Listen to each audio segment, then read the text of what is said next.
Thank you, Dr. Ebeling, for that very warm introduction. It's, in fact, this September, it will be exactly 50 years since that first seminar that I attended at New York University, which did indeed change my whole professional life. As Richard has indicated, my two lectures are on the history, an overview of the history of the Austrian school. Let me give you an idea how I will be dividing these, the material between these two lectures. I will be surveying the history of purely subjectivist explanation in economics. And that, in a way, corresponds to the history of the Austrian school. So by telling you that I'm giving you a survey of the Austrian school, I'm telling you at the same time that that survey will be a survey of the history of subjectivist explanation.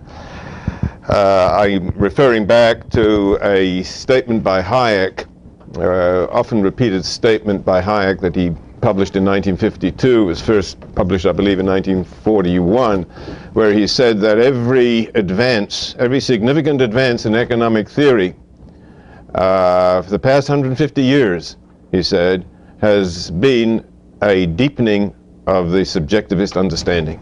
That's a very profound and insightful statement that Hayek made back in the mid-century. Every advance in economics, every advance in economic understanding represents a deepening of subjectivist understanding. And that's something that needs to be explained. The classical economic view, the view of economics back in the late 18th century and early 19th century, was that if you want to understand what happens in the economy, you have to understand the way in which physical reality constrains behavior and constrains market values and constrains the course of actions that are taken, so that everything is seen as being determined by physical reality. And you can understand that in a way. It makes sense that a country which has a rich natural resource background is going to be producing standards of living that we would all recognize to be higher than those produced in a South Sea island, which is just a rock in the middle of nowhere. So it sort of makes sense to say, yes, economic reality is a simple resultant of physical reality. That was the Ricardian, if you will, the Ricardian Marxist classical view, which many great thinkers at that time understood to be the source of explanation. Around the end of the 19th century, the Marshallian view, the view that was articulated by Alfred Marshall, the great Cambridge economist in Great Britain, he explained that the course of economic activity is the result of an interplay between physical reality and subjective preferences. So you've got on the one hand physical reality, the degree of productivity of resources. On the other hand, you've got the particular preferences of human beings, and these interact. In Marshall's view, supply and demand are the two blades of the scissors, where one blade is objective and one blade is subjective. The supply side is objective. The supply of goods depends on the supply of resources, and that's simply there. Nature has given you fertile land, or nature has not given you fertile land. Nature has given you labor resources, or nature has given you less labor resources. That's on the supply side. That's physical. On the demand side, Marshall said, you've got utility, you've got the preferences of human beings, the tastes of human beings, the ranking of priorities which human beings have adopted. And it's the interplay between the objective and the subjective that, for Marshall, gives us the uniquely economic explanation. Menger, Karl Menger, who was the founder of the Austrian school, back in 1871, let me tell you, when Dr. Ebling reminded you of my first meeting with Mises 50 years ago, 1871 seemed a lot closer then than it does now. But then it seemed a long way back. It seems much further back now.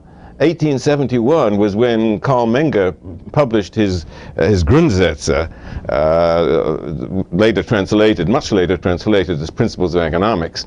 And in that book, Menger glimpsed the possibility of understanding economic behavior and economic phenomena as being explained entirely by human preferences, by human action, by human decisions, by human activity, against the background of given resources, against the background of a given physical reality. So the active explanation for Menger was purely subjective, purely from the side of human beings. Now, we'll try and explore this, elaborate on this perhaps more during these two lectures, and I'm sure the rest of the week you'll be hearing a great deal more about it. My thesis today is that the development of this Austrian tradition has occurred in two stages. The first stage, which is going to be the topic of this first lecture, was the stage from 1871 till about the 1930s. 1871 till the 1930s. I'm saying 1930s deliberately, vaguely. During the 1930s, the first stage reached its completion. This stage consisted of, one, a glimpse by Menger. Okay, what I mentioned before was just a glimpse. He saw the possibility of explaining everything as being the result of human beings acting on human nature, on physical nature, on physical nature.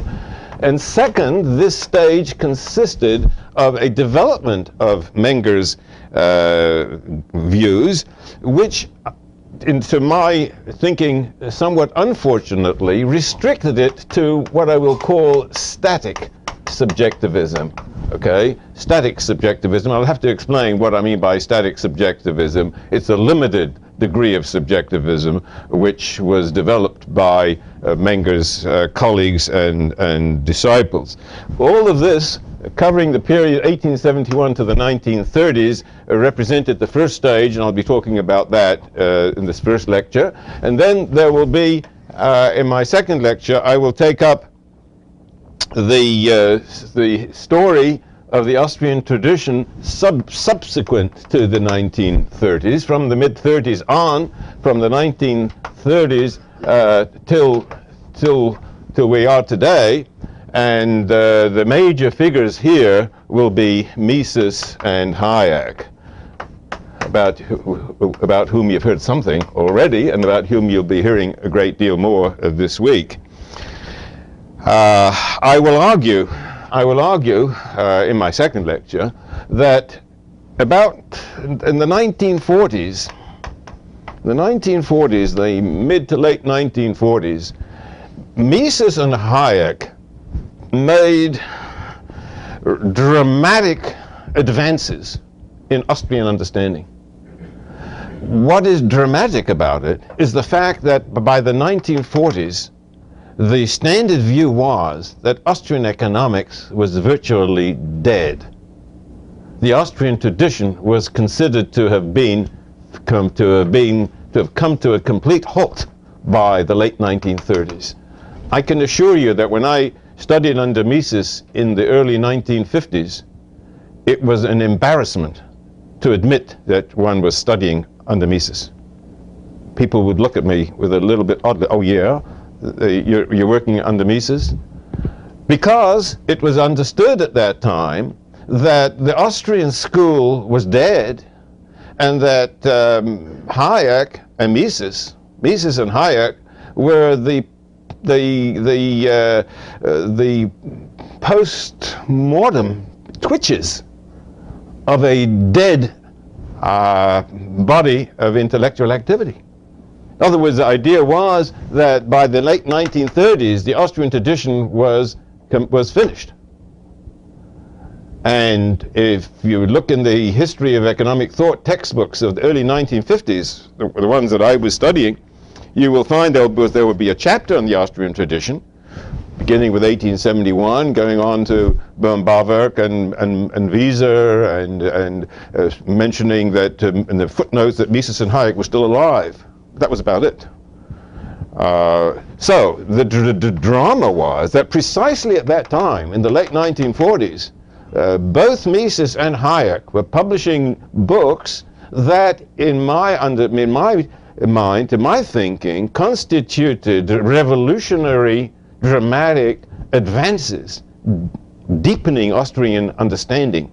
So that this was a new departure, which in effect changed the static subjectivism of the early Austrian tradition to what we may call dynamic subjectivism. Okay. Now this will be the subject of my second talk. I've given you this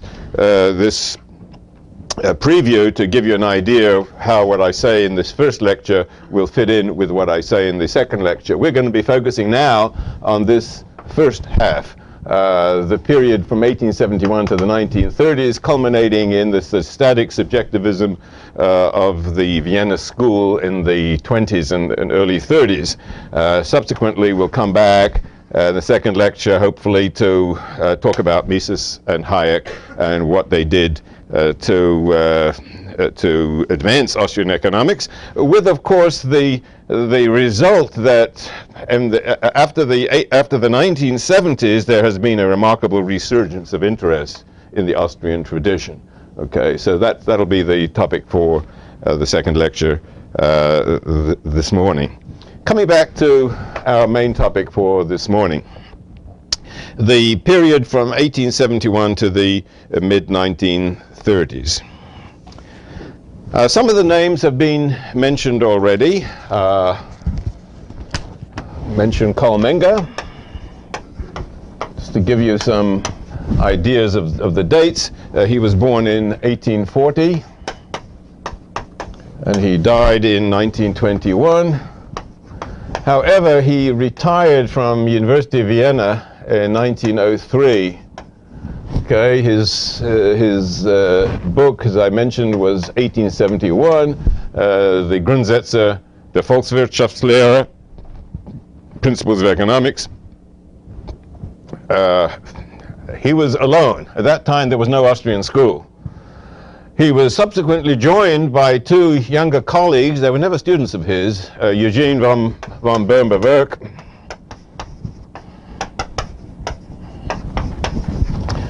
His dates were 1851, so he wasn't that much younger than Menger, and he died in 1914, just about the outbreak of World War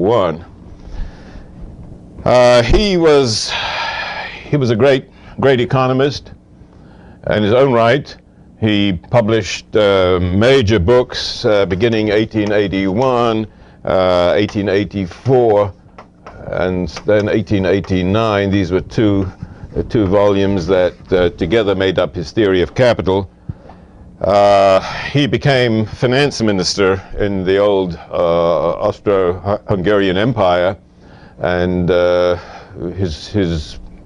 before the euro, his picture was on the banknotes, Austrian banknotes. So he was an enduring, famous figure in Austria. But for us, he was important as one of the pioneers who picked up the subjectivist ideas of Karl Menger and developed them into a great system. He returned to full-time academic life in the early 1900s, maybe 1904, perhaps 1905, and he led a famous seminar up until World War I. He led a famous seminar in which you had a really star-studded group of young scholars in that seminar. Besides Mises, there was Schumpeter, there was the Otto Bauer, Marxist. There were Bukharin, the Marxist scholar killed by Stalin. These were all members of Böhm-Bawerk's seminar at the University of Vienna. A third figure, also a younger colleague of Menger, was Friedrich von Wiese. He was also born in 1851, and he died in 1926. He was a brother-in-law of Böhm-Bawerk. It's not important, but he happened to be a brother-in-law of Eugene Böhm-Bawerk, and they studied together, and they were both fascinated by Menger's 1871 book. Menger himself, by the way, became, soon after he wrote his book, he became the tutor to the Crown Prince of the Austrian-Hungarian Empire, and subsequently he became the professor at University of Vienna. By the end of the 1880s, that is almost 2 decades after the publication of his book, he had developed a whole school. There was already a well-recognized group of scholars who wrote their dissertations under Menger. There was a stream of books being published coming out of University of Vienna, and the British and Americans were getting interested in this, and translations began to appear at around that time. Translations of particularly of Böhm-Bawerk's books, Wiese's books, became translated. There was a Scottish economist, William Smart, who was engaged in translations. Both Böhm-Bawerk and Wiese were invited to write survey papers in American and British journals describing what was going on in Vienna at that time. So this was a flourishing young school by about 1890. They were considered to be the enemies, the intellectual enemies of what is known as the German Historical School.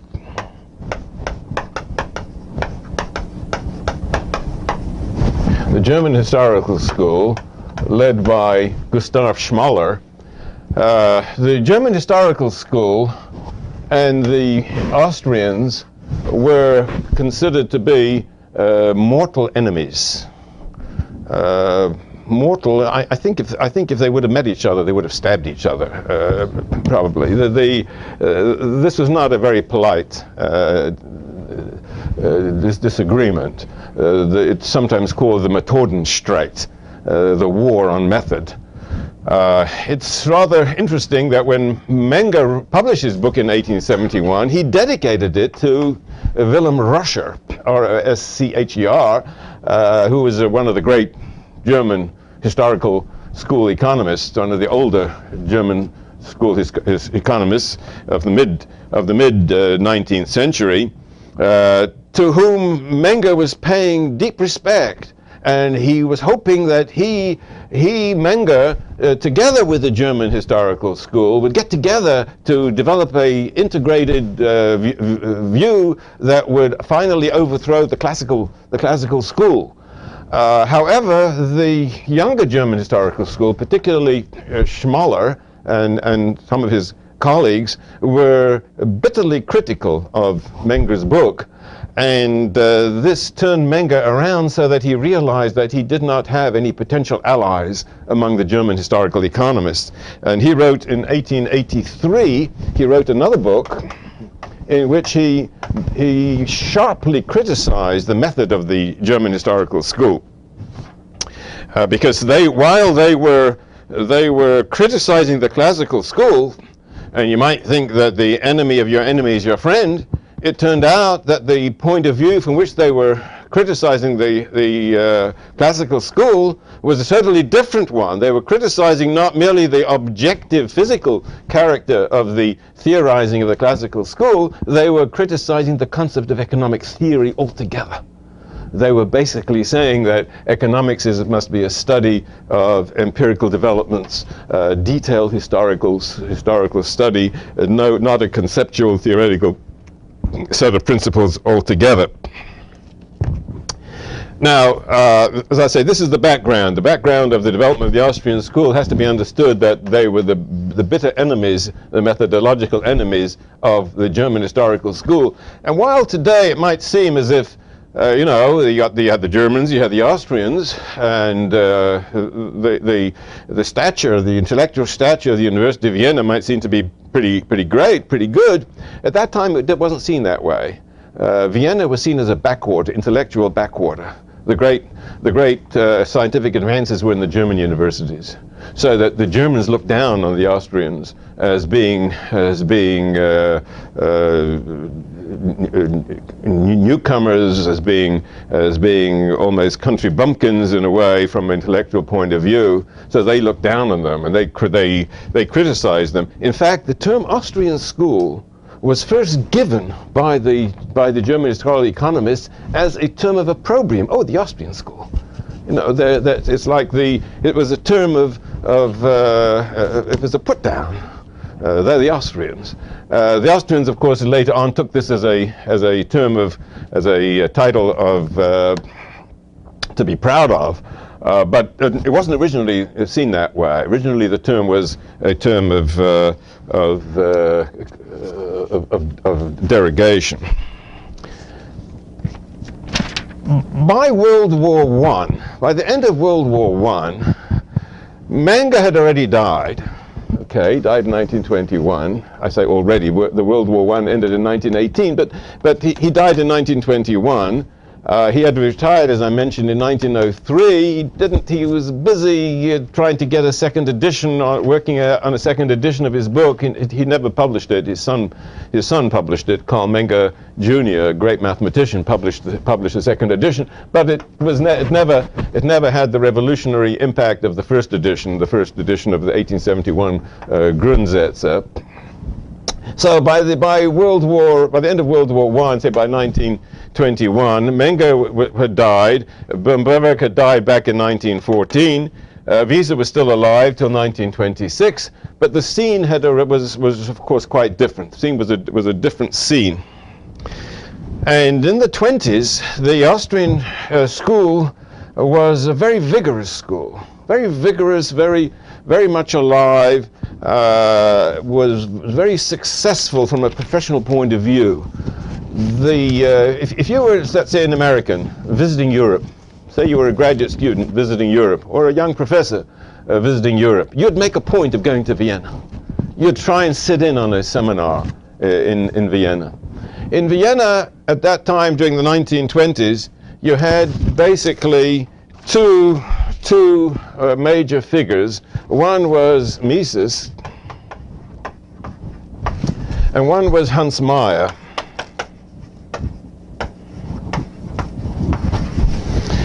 Hans Meyer was a student of Wiese, protégé of Wiese, and he took over Wiese's chair. Wiese was occupying Carl Menger's chair, right? You had Carl Menger, who retired in 1983.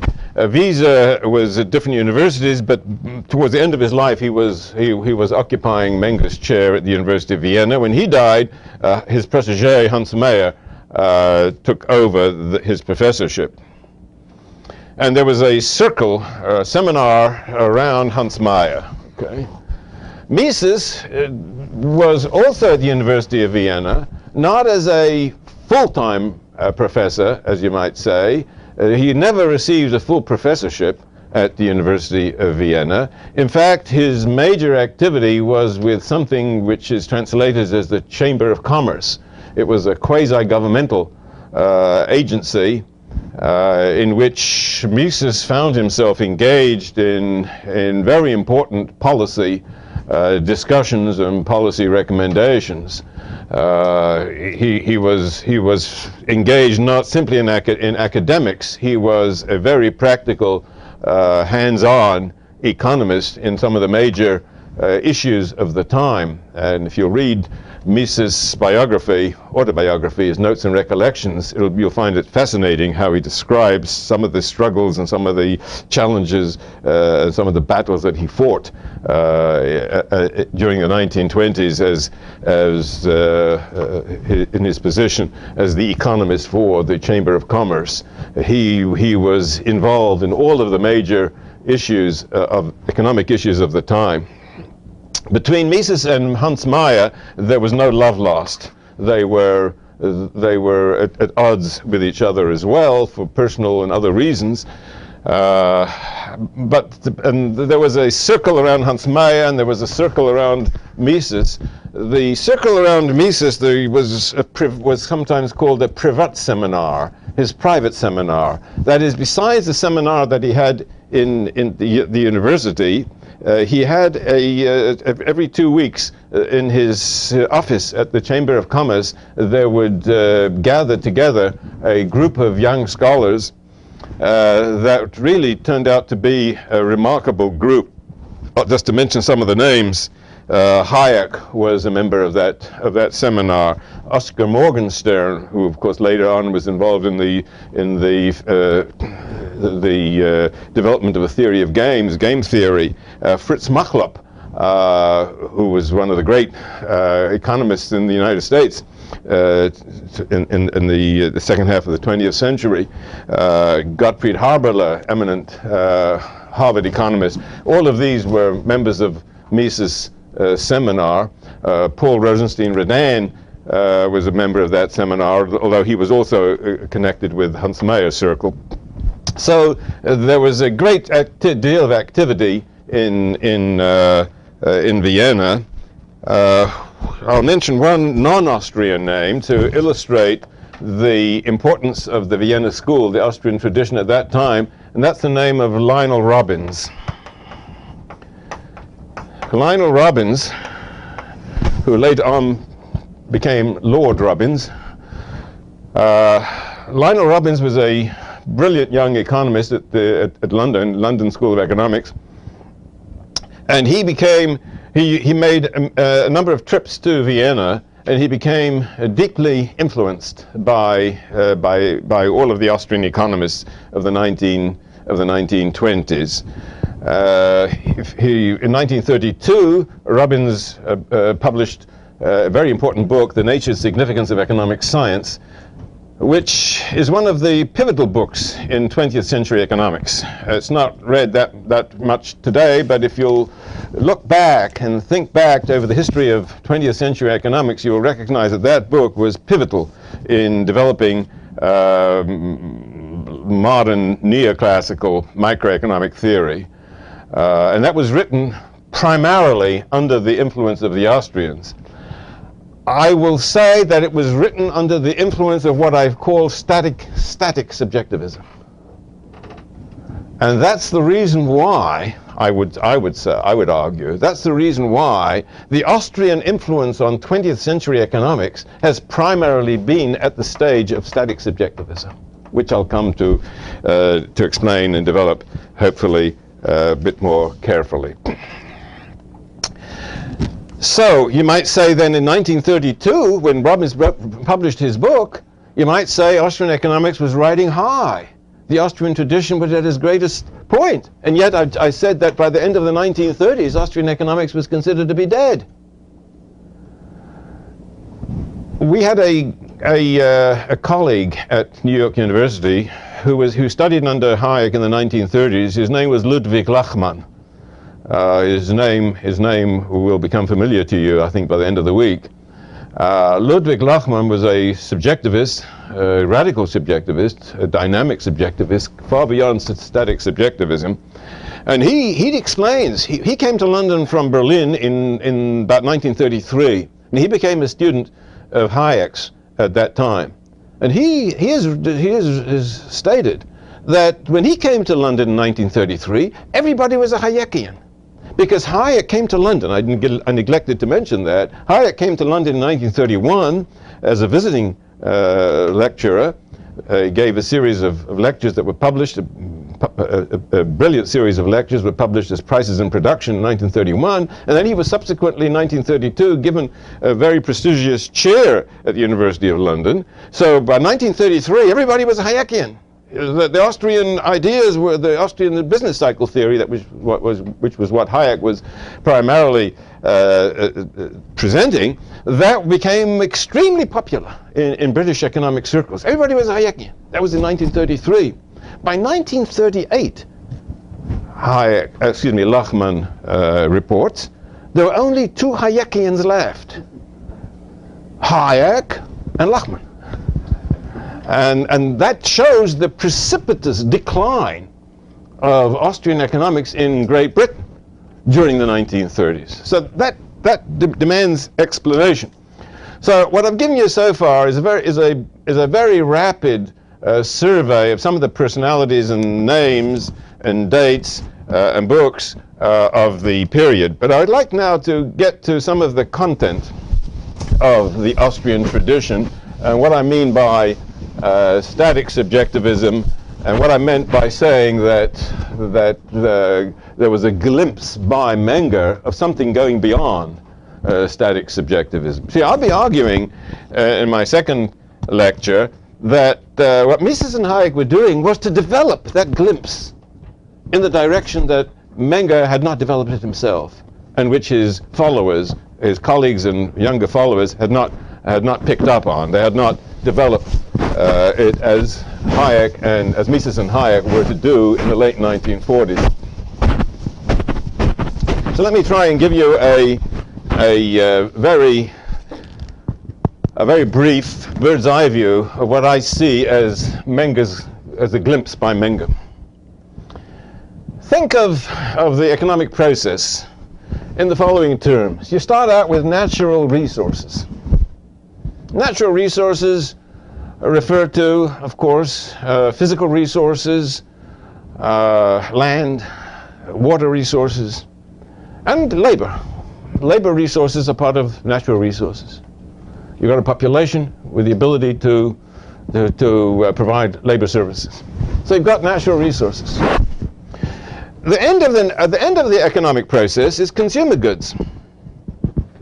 After all, that's the point of an economic system, is to produce consumer goods that will provide a standard of living to consumers. That's what they want. They want to eat. They want to wear clothing. They want to be entertained. They want to enjoy intellectual activity. All of those require consumer goods. They require food, they require clothing, they require automobiles, they require classrooms, they require books, they require movies, they require all kinds of things. Okay? So that's the beginning and that's the end, right? The economic process then is a physical process which starts with natural resources and goes down through a whole series of stages, productive stages. Whole series of productive stages from natural resources to consumer goods. Now, if you look at this from a positive, descriptive perspective, you will say, well, this is the direction, this is the chronological direction. Okay, you start with natural resources. The natural resources, your land becomes wheat. Your wheat becomes flour. Your flour becomes bread. Okay, your bread becomes a sandwich. Okay, and finally the sandwich is consumed by the consumer. Okay. Along the road, there's been a lot of other things happening. Somebody had to chop down the trees to permit the land to become arable land. Somebody had to plow the land. Somebody had to make the plows with which to plow the land. Somebody had to build the mills with which to grind the grain. Somebody had to build the tractors with which to cut the grain. Okay, somebody had to build the ovens which are going to bake the bread. Somebody has to make the sandwiches. Okay, all of that is happening but it's all determined by what you start out with. You start out with physical goods and you finish up with consumer goods and services, of course, and services. So when you look at it from a positive point of view, the causation, right? Causation. This is a philosophically suspect word, causality, causation.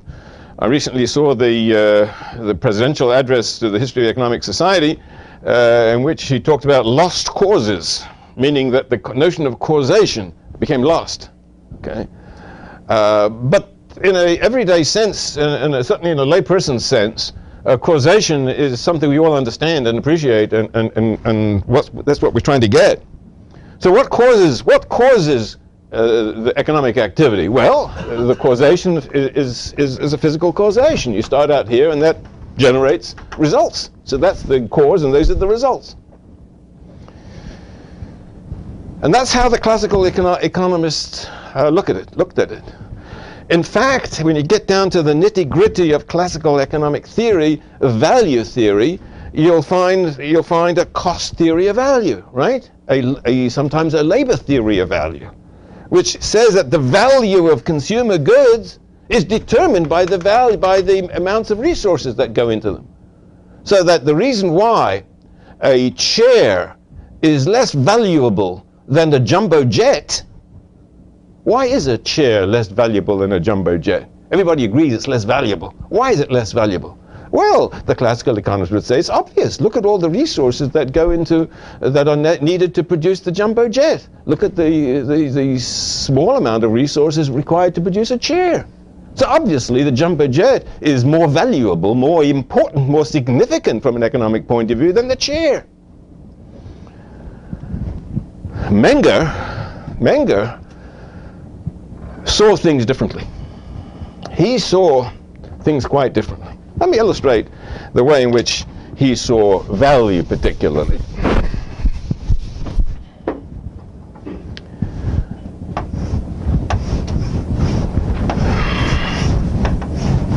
This is a treasure box. Okay?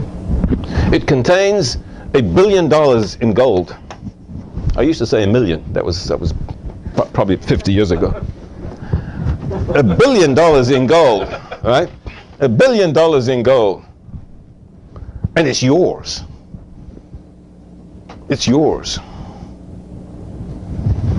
Unfortunately, you've lost the key. It's a very strong box. They built that box to keep $1 billion. It's a very strong box. The only way you could get that open would be to explode it, in which case your gold would be sent off to interstellar space. So there's a keyhole here, and you've lost the key. So you don't have $1 billion. Somebody found that key. He's an honest person. He's not going to steal your $1 billion. Never think of doing that. But listen, he found the key, fair and square. Are you willing to buy it from him? Of course you are. You offer him $100 for the key. He said, for $1 billion, that's all you give me, $100? All right, I'll give you $1,000. Listen, I mean, if you subtract 1,000 from $1 billion, you still got quite a bit of change. But the guy who found the key, he's not having any of that. That key is worth more to you than $1,000. In fact, think about it. How much would you be willing to pay for that key? If you couldn't get the key for less than $500 million, wouldn't you pay $500 million? After all, $500 million is going to be left. Let me push you a bit further. Supposing he insisted on a price of $999,000.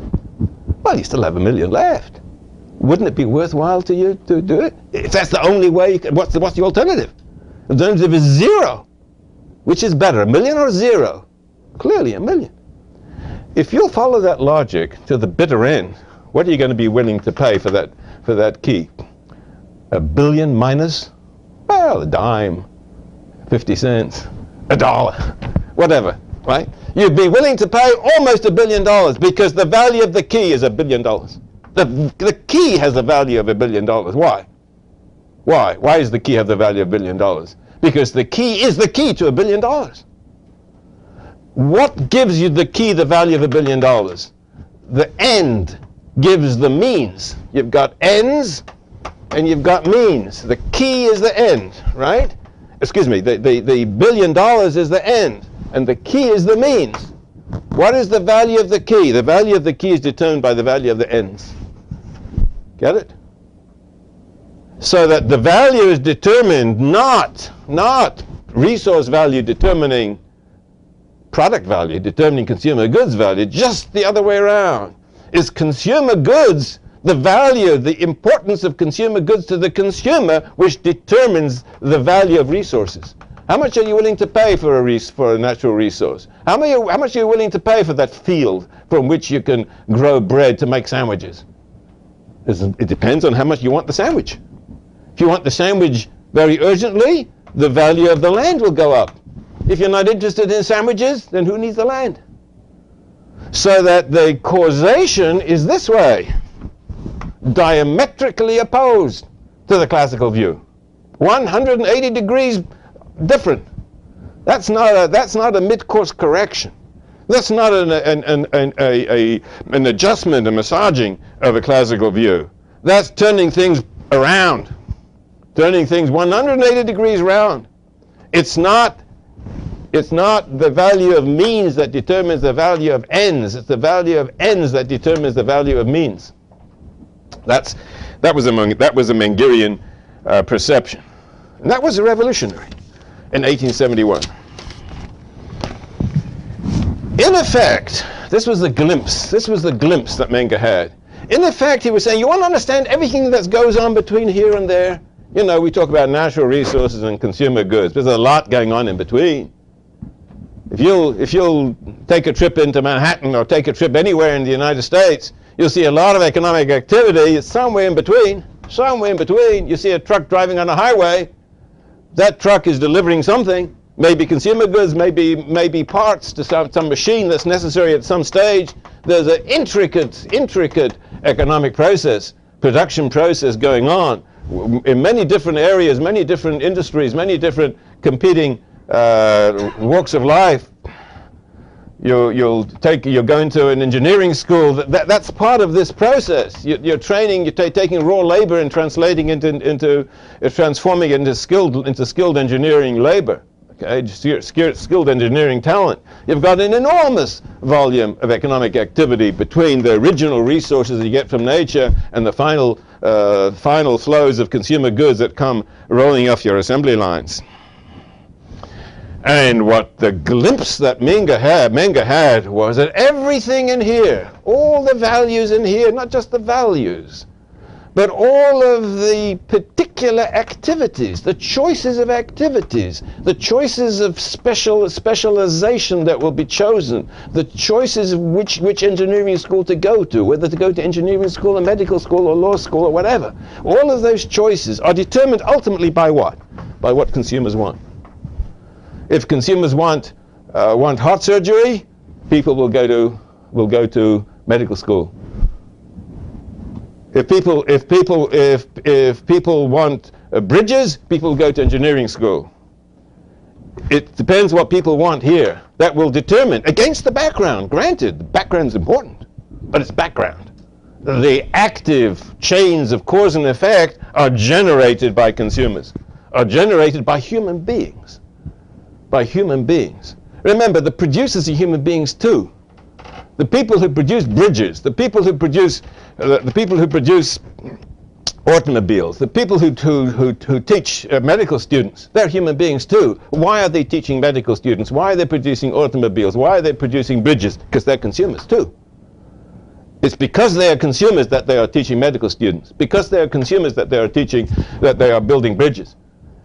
It's because they are consumers that they are making the steel that will help produce the bridges. So it's the human beings who are the consumers who are determining everything in this system. So everything is going to start from here. This is the beginning. And all the way, everything, ripples of causation go all the way up. Now that's a subjectivist explanation. Okay, it was glimpsed by Menger. The colleagues, the younger colleagues, the ones that I mentioned before, particularly Böhm-Bawerk and Wieser, developed some of the fundamental insights, but they missed, I believe, the dramatic overall perspective, the dramatic change in direction. They recognized, not just they recognized, they developed, they amplified the subjectivist theory of value, which Menger had initiated in 1871.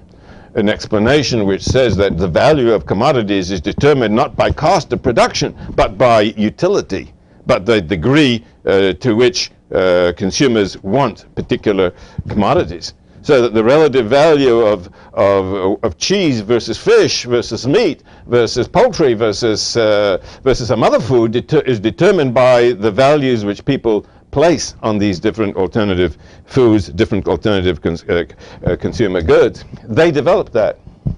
But they developed it in what I will call a static way, static subjectivist way. Static subjectivism is often defined in terms of what it misses out, what it leaves out.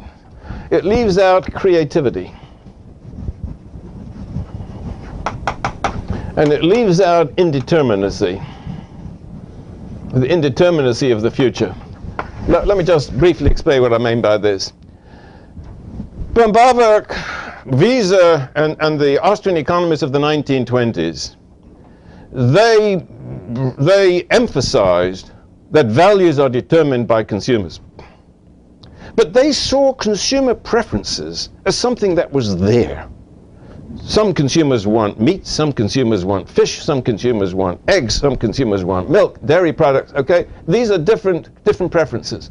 Some like red cars, some like green cars, some like red hats, some like blue hats, some like cotton, some like wool. These are preferences.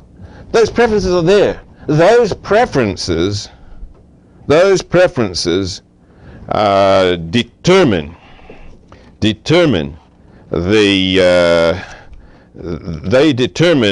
the direction of production. They determine what's going to be produced. They determine the values placed by markets on particular elements in this system. So that the value of red dye will be determined by the degree to which consumers want red sweaters and things like that. Okay, they understood that, but they saw preferences as something which was given. It's data, which means that they are leaving out the possibility of consumer creativity and of entrepreneurial creativity, where the consumer comes up with something that didn't exist before. He has a new idea, a new desire that he didn't have before. It also abstracts from the indeterminacy of the future. It treats the future as something that can be predicted with certainty. It abstracts from the fact that what the consumer does is to face an uncertain future where he's not sure what the choices are. If you've studied standard neoclassical microeconomics, you will recognize that the unit of analysis is the act of choice, the decision.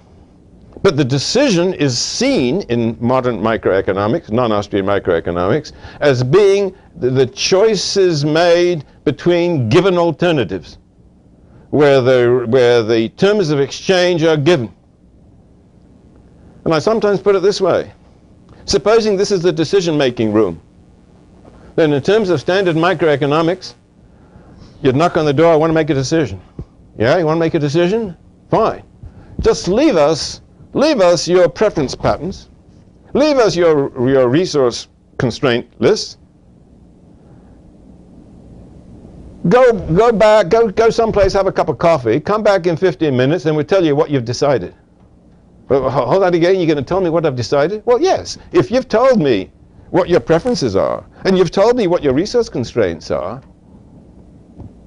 you've asked me to maximize your satisfaction subject to given constraints. Well, that's a mathematical problem.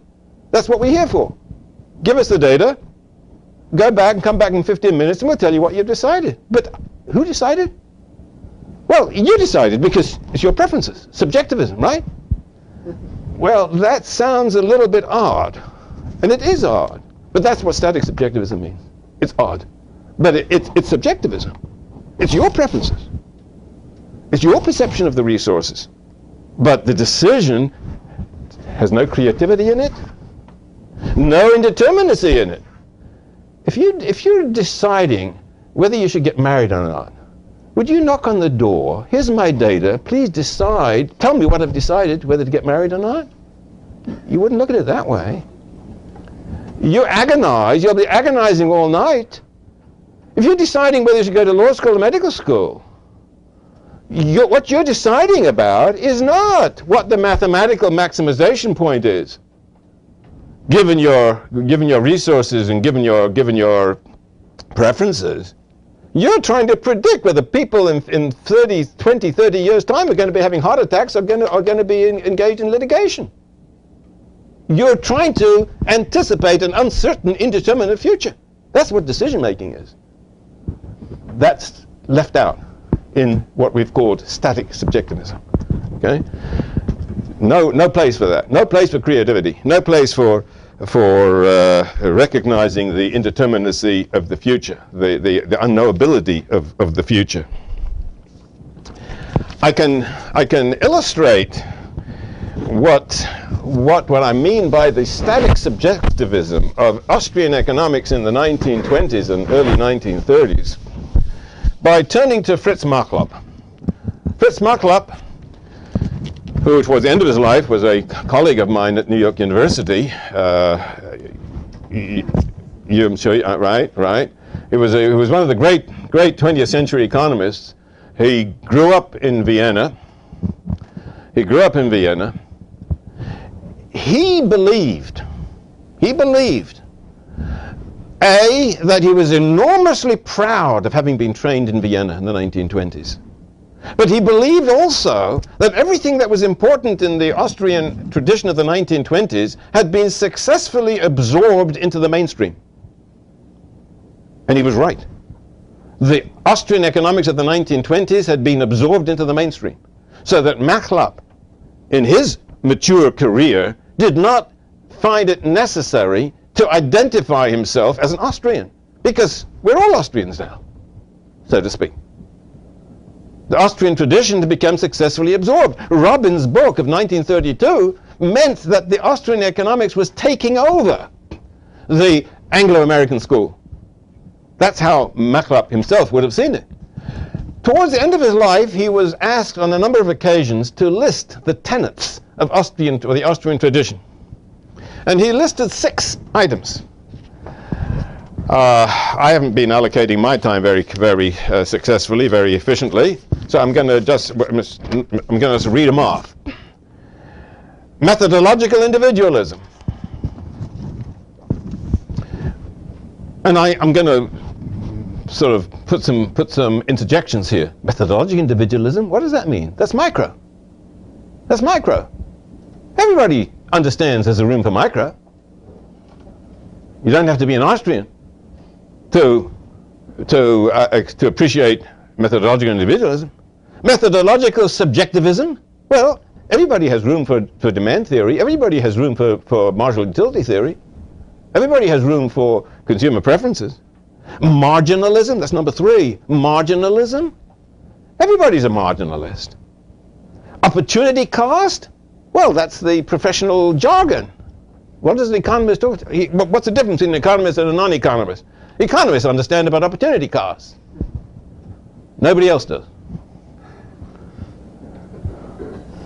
The time structure of production, that was something that Austrians emphasized, which non-Austrians had not emphasized early on. By the mid-century, I think you'll have to agree that non-Austrians are fully aware of the time structure of production as well. None of these are unique to Austrian economics. I will argue in my second lecture that Machlab, when he drew a line here, he was ignoring two very important features of Austrian economics which he had not been taught in the 1920s. So he was giving a faithful rendition of what Austrian economics meant in the 1920s when he was trained in Vienna.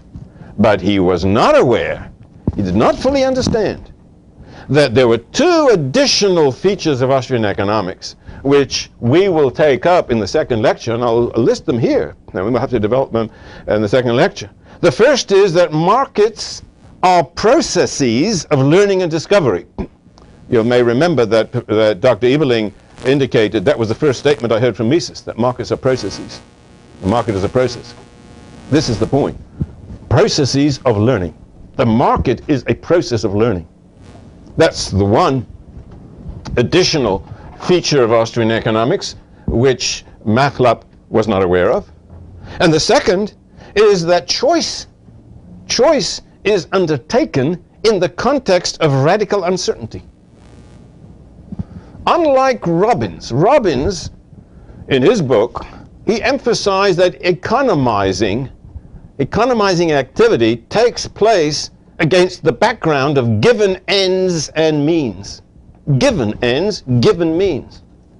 No room for creativity. No room for indeterminacy. Everything is given. Your options are given. There's a plate. You can have this goodie or that goodie. You can't have both. You can take one. Which goodie is the best for you?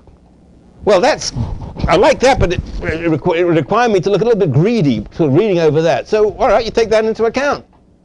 Right? But everything is given right in front of you. Choice from a modern Austrian perspective, from a post-1940 or 1950 perspective, recognizes that choice is creative, that choice is in the face of an indeterminate, unknown, and unknowable future.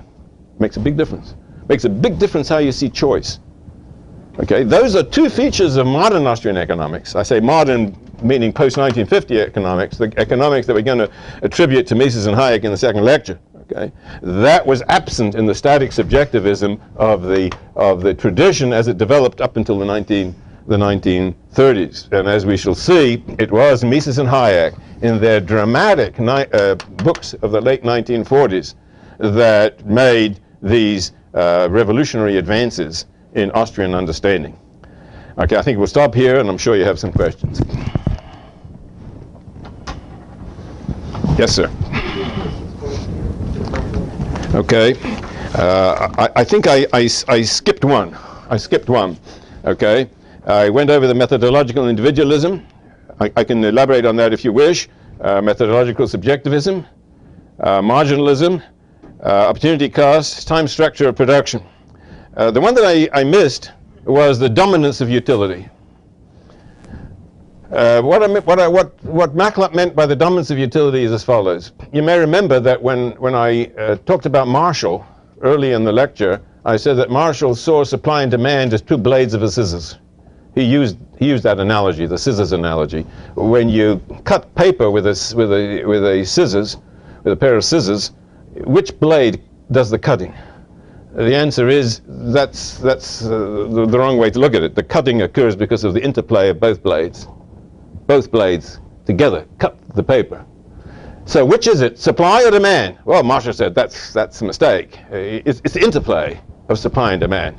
Okay. The Austrians, in Machlab's understanding, said that's true. There are supply conditions and there are demand conditions. But supply is subjective too.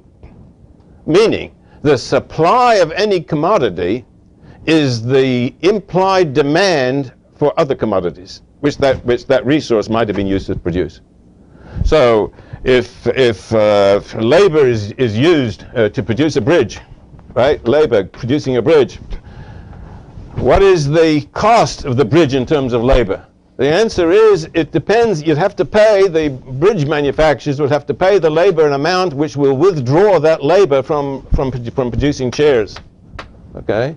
So it's the value of the chairs to consumers which is going to determine the value of the labor which has to be paid by the bridge manufacturers. So it's utility again. It's all utility. Both blades are utility. You've got cost, right? But costs are opportunity costs. So when I mention opportunity costs in a way that covers this. Opportunity cost is another way of explaining the dominance of utility. That was I should have recognized that was a uniquely Austrian perspective, and the Austrians did emphasize that they believed that the Marshallians were wrong in thinking that supply has to be understood as expressing purely physical conditions. They saw supply as being a mirror of demand conditions in alternative industries. That was the Austrian view, and that is a consistent subjectivism. Okay, so that was what that was the sixth, and the others that I mentioned are what: opportunity cost, time, structure, production. I think I've given you all six. Okay. I just wondered, what's the relationship between Menger and Jevons? I mean, there was a simultaneous discovery of, I mean, the marginalist revolution seemed to be simultaneous around 1870 and what? Right. Yes, you're quite correct. Of course, there were three major pioneers in marginal utility revolution: William Stanley Jevons, who also published his book in 1871, Menger, and Walras, 1874. Those were the three pioneers in the marginal utility revolution.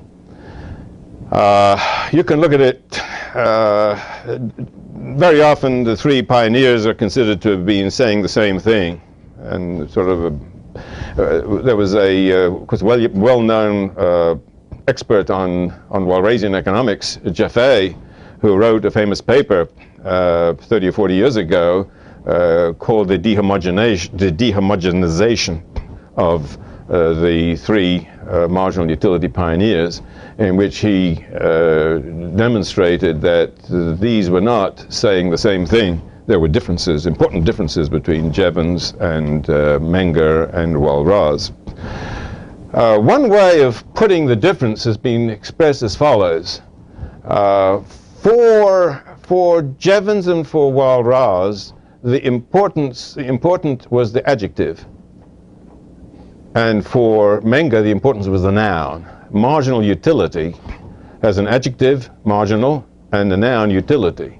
For Jevons and for Walras, the important insight was marginalism. The marginal is the adjective. For Menger, the important element in marginal utility theory was the utility idea. That would sort of put it in a nutshell, perhaps. Of course, the common feature among all of them, they were all marginalists. You see, the old problem had been, Adam Smith's problem, was how can you tell me that utility determines value?